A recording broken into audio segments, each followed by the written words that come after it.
Welcome back to another episode of Let's Roll Out. Guys, once again, you join me just where we left off from our last episode, in the garage. The first show you saw where I got the Shelby GT350R, and the second show, we stacked these two up against each other. That was pretty cool.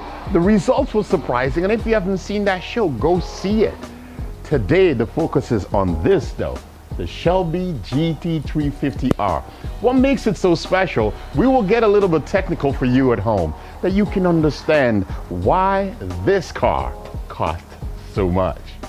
Well, the first place for me, I want to start is here, and it's up front. It's what you see, it's what grabs your attention. It's what you see in your mirrors, because this car is absolutely so quick. It is so fast. Ford has put a lot into this vehicle because it wanted to make a statement, and it grabs you from the front right away. But they've incorporated some things in here to allow the car to perform at its best. This is a track monster. We'll deal with what's under the hood. And let's start up front. Doesn't this car look so mean? I don't know if you guys have ever seen one in person, but I can tell you, it is so strong, but functional. They've reduced the inlets at the front to allow for more air to flow over the car rather than through the engine. It's about aerodynamics. At the bottom, you see that great Shelby nameplate there, but this also serves the function of creating downforce. This creates 13 pounds of downforce on the racetrack. You know, form is nothing without function. And for everything when it comes to the Shelby GT350R, is all meant for the track. We've got magnetic ride dampers for its suspension that adjusts in milliseconds. That is controlled by Michelin Pilot Sport Cup 2 tires that are absolutely bald, telling you that this is a strictly track car. You don't want to be driving this too much on the road, especially when it's wet. These tires are mounted to carbon fiber wheels, guys. So please, I beg you to sit down, because when you hear the price, if you're standing, you might hurt yourself. Let's not do that. Behind them, we've got a 15.6-inch brake rotor that is a combination of steel and aluminum. It allows for great heat dissipation, but when you need to replace them, the cost is not as much as carbon ceramics. That is being squeezed by a 6-piston caliper. In the back, it has a 4-piston caliper system. So now that we've said all of that, let's come back to the price of these carbon fiber wheels. This one alone will cost you $6,500. Yes, you heard me right. $6,500. I did say sit down. I hope you didn't fall and hurt yourself. To replace all 4 of them will cost you a whopping $24,000.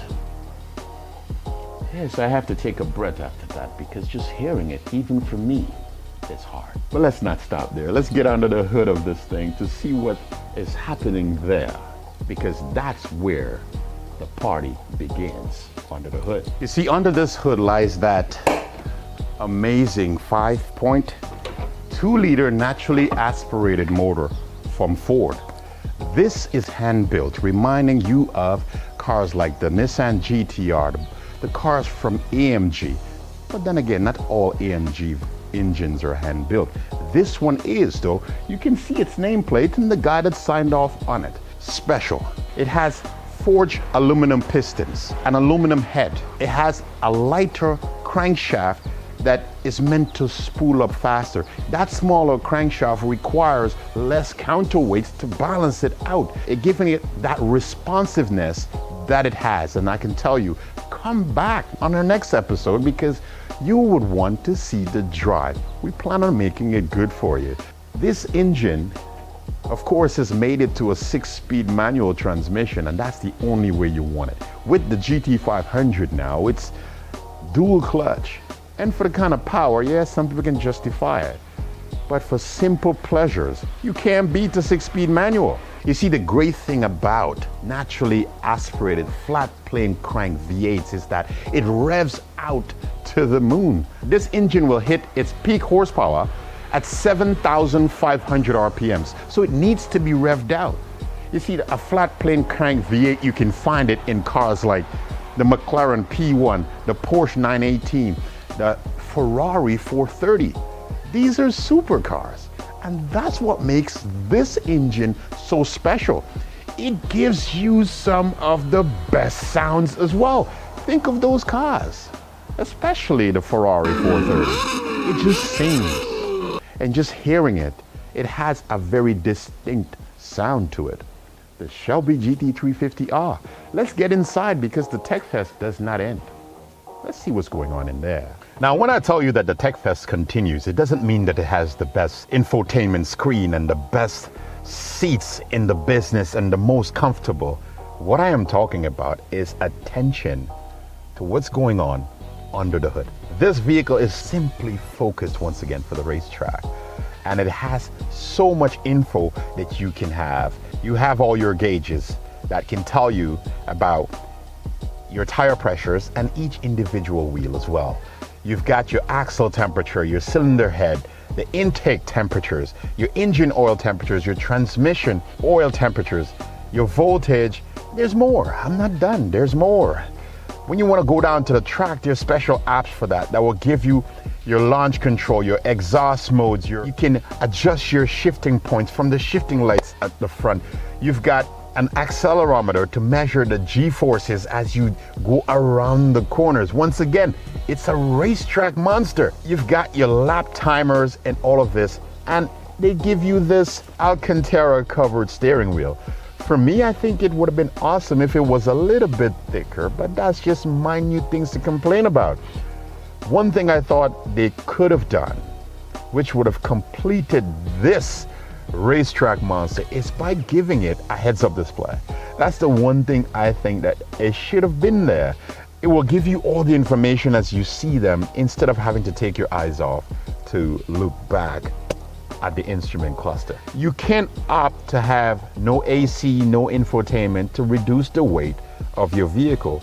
But in North America, I would advise you to please get at least your AC, because it does get really hot sometimes. The only thing that's left for us to do is to drive this car. But before we do, can we hear it?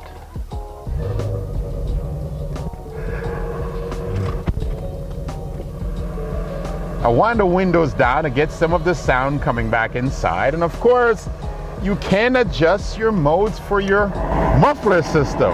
I was talking about the great sound. Listen to this.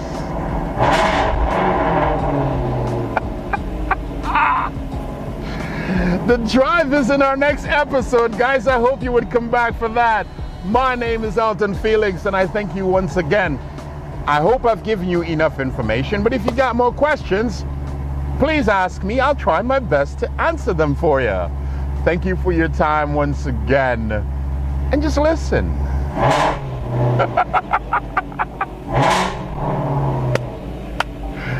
The drive is supposed to be good, guys. Come on back. See you in our next episode.